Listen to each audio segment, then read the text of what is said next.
Greetings, I'm the anime analyst. There's one thing I know, and that's anime. Hi, I'm the Reminisce Reviewer. I reminisce so you don't miss. And welcome to the most wonderful time of the year. And we're just about wrapped for now. Heck, even Annie Mae is here for this occasion. Hi, Annie! Merry Christmas! Or as they say in fractured English, Merry Christmas. Okay, now, coming soon is Christmas, and, naturally, we're going to be doing a Christmas anime review. Now, there aren't as many animes that are based on Christmas. Not to say that Japan doesn't actually celebrate it. It's actually quite the contrary. It's basically a second chance Valentine's Day. With gifts. Exactly. But there are some things in the anime world that do get confusing. And on top of that list, puns. Hi, I'm a Western animation. Hi there, I'm a Japanese anime. When a pun is told in Western animation, everyone is entertained. When it comes to puns, only the Japanese can understand, because they are playing on Japanese words. Also, every time there is a pun in Western animation, it's original. When an anime gets translated, puns don't get understood when it comes to a Western audience. However, in Western animation, there are puns that do fall flat. Sometimes we do use English in our puns, and by doing so, we have animes like this. My Santa! Yep, that's right. The anime equivalent to Charles Dickens' A Christmas Carol, but without the Coast of Christmas past, present or future. And who is the main character? A whiny, self-centered, deluded brat named Santa. Who the hell names their kid Santa? There is a special reason for that, and it's already explained. It's because I was born on December 24th and was given the name Santa because of it. Are you happy now? And where are Santa's parents? Taking notes from Huey, Dewey, and Louie's parents? We don't know for now. Meanwhile, while Santa is sulking, I think he's sulking, a psychotic, crazy, but pretty girl named Mai shows up. Mai? Santa. Mai! Santa. Oh, that's why it's called My Santa. Exactly. How is that funny? And at that moment, she asks to spend some time with Santa Claus. But then she gets nervous and judged. And then she just slaps Santa right in the face like it was 12 days from Christmas. Why is it always the pretty girls that are either nuts, lesbian, or evil? Maybe it's my good looks. After she tries to explain what Santa Claus is and what he does, she gets busted by the cops and taken away. Well, that's it. Thanks very much. I'm out of here. Not so fast. Look again. What a psycho. I'm glad she's gone and out of my life for good. Hey, you! I know you're unhappy!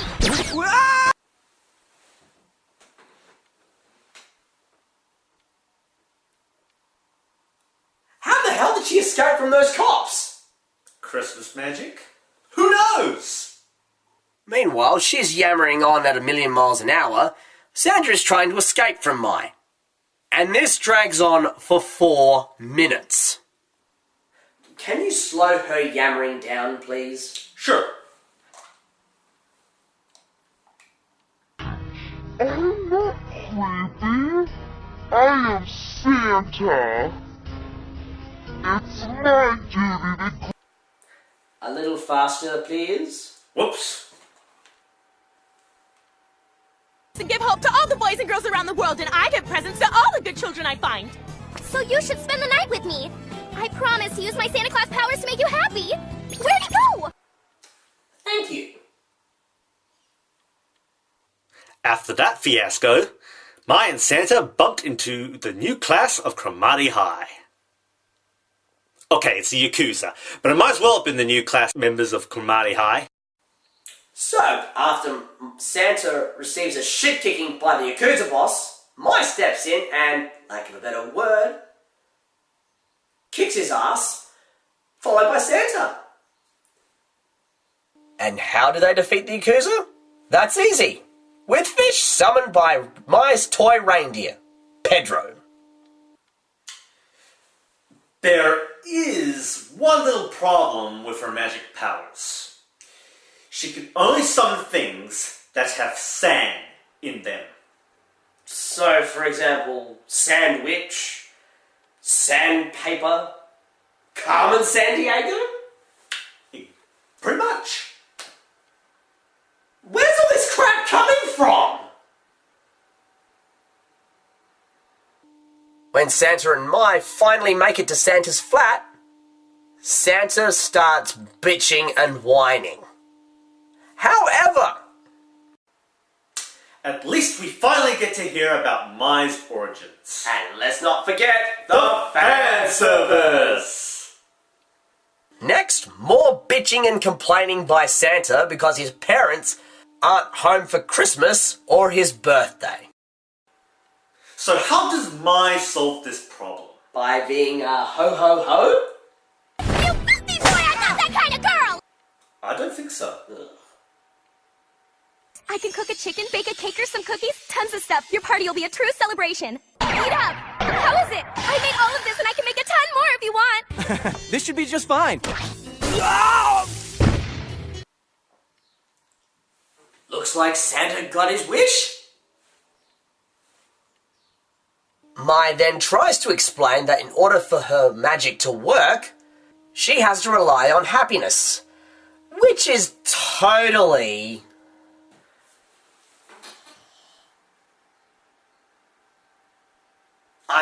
I'm sorry, but I just don't have the words to express it. Then let's move on.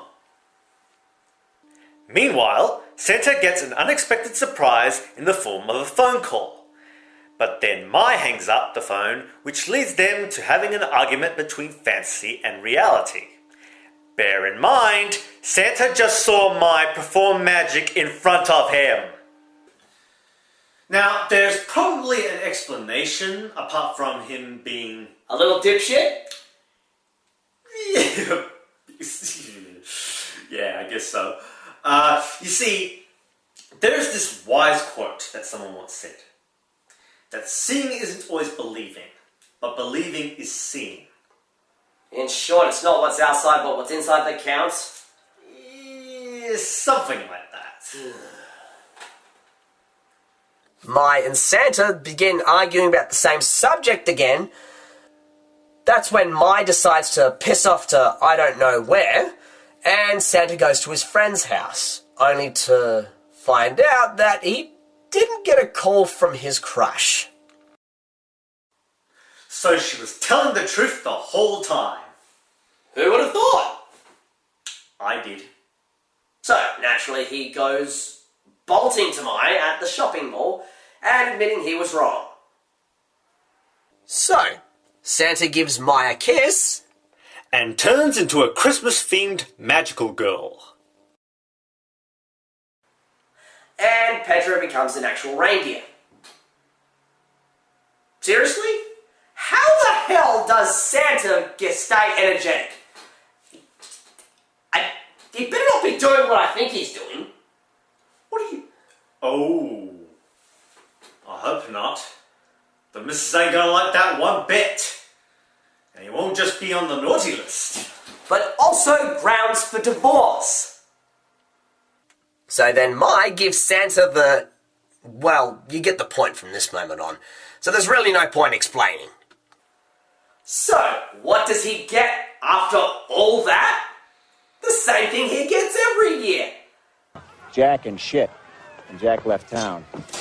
A phone call from his parents saying the same thing.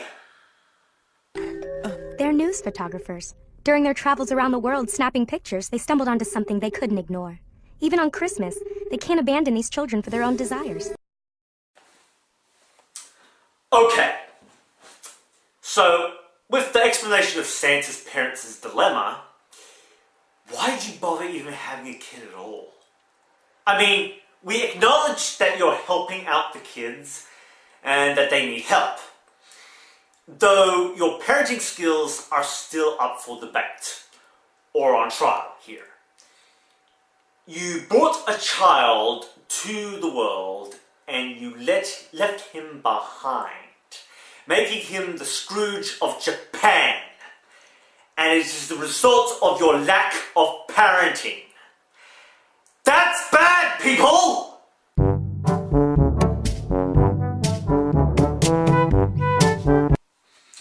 Now, even if helping the less fortunate is justified, you still could have worked something out. Like Skype! And so they travel through the skies. And then Mai says this. It's time for you and me to see our star. The star that shines eternally for us. This is it. Our star. It will never disappear because it's the star of Christmas. My. That's the moon!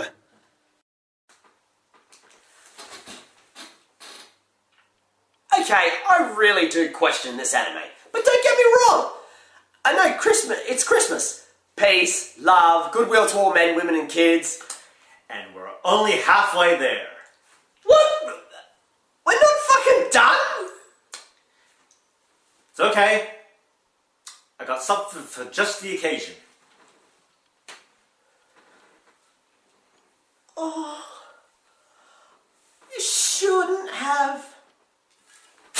Here.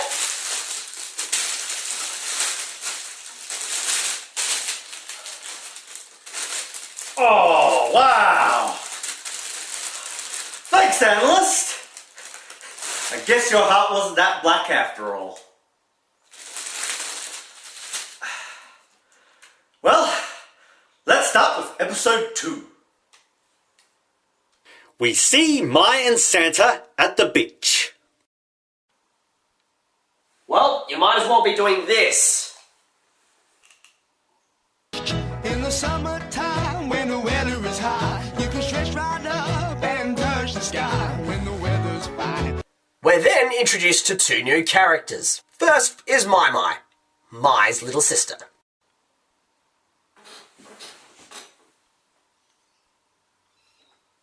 She has a sister? Mm-hmm. She has siblings. I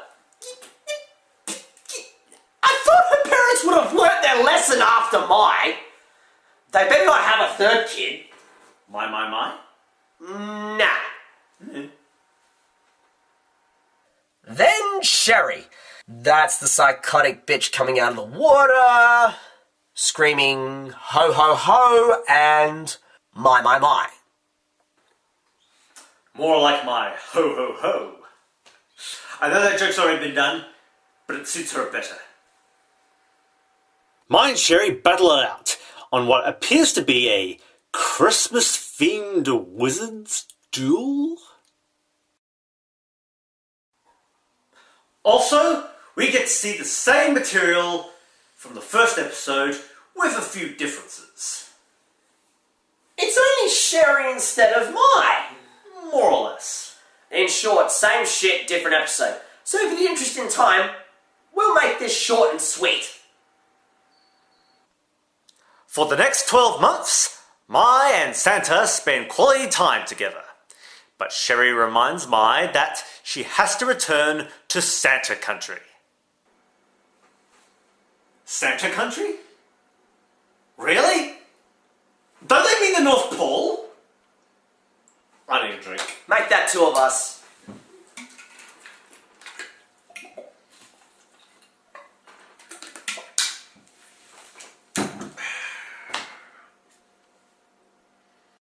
We then discover that Mai and Sherry have a history together. We then cut to a brief flashback and some other pointless shit. Okay, so what kind of Santa are we dealing with here? He has an army of Santas all around the world. Okay. Presumably in the form of Christmas-themed magical girls. Arguable. And an academy to train these Santas where their top student has much compassion than a soft bag of nails, who may or may not be directly involved or know that he is splitting friends up because of academic skill levels and relationships because the rules. I'm beginning to question this version of Santa Claus. And with that in mind, the guy behind the artwork was the same guy that did Love Hina and Negima. I'll give you... Oh, fuck it. I might as well tell you now. It was Ken Akamatsu. May you burn in hell, you bastard. So they wind up back to where they started. The Christmas tree. More obstacles occur, then miracles occur, then after Mai and Santa's date, they both say their farewells, hoping to see each other again. Or do they? Yes, they do. After the credits roll, it turns out Mai had to say goodbye to Mai Mai. Bye-bye, Mai Mai. So Mai and Santa can continue their relationship after all.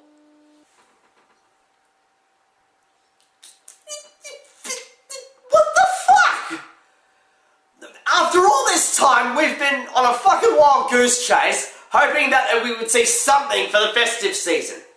Instead, I had to sit for 40 minutes watching this dog dribble. I'll make this judgment short and sweet. The characters are dumber than penguins walking on hot coal, and the plot, well, I'll put this in a nice way. I might as well listen to my niece ramble on. There is definitely heartfelt moments within the show, and a few good laughs. The relationship of Mai and Santa is something I like, despite the obvious flaws here and there. Like many Christmas specials, it delivers the message of love, giving, and other stuff along those lines. Hey, Annie, how's that Christmas tree coming along? Almost done. There. How's that? Simply beautiful. Oh, the tree's nice too. Excellent. Well, from the Anime Annex, we say, I'm the Reminisce Reviewer. I reminisce so you don't miss. And I'm the Anime Analyst. Now, if you'll excuse me, I'm going to go get drunk, throw up, and pass out in the backyard.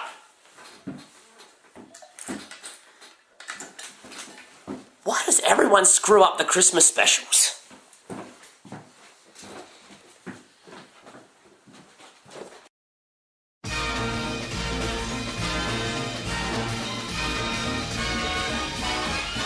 It's the most wonderful time of the year, with the kids jingle belling and everyone telling you be of good cheer.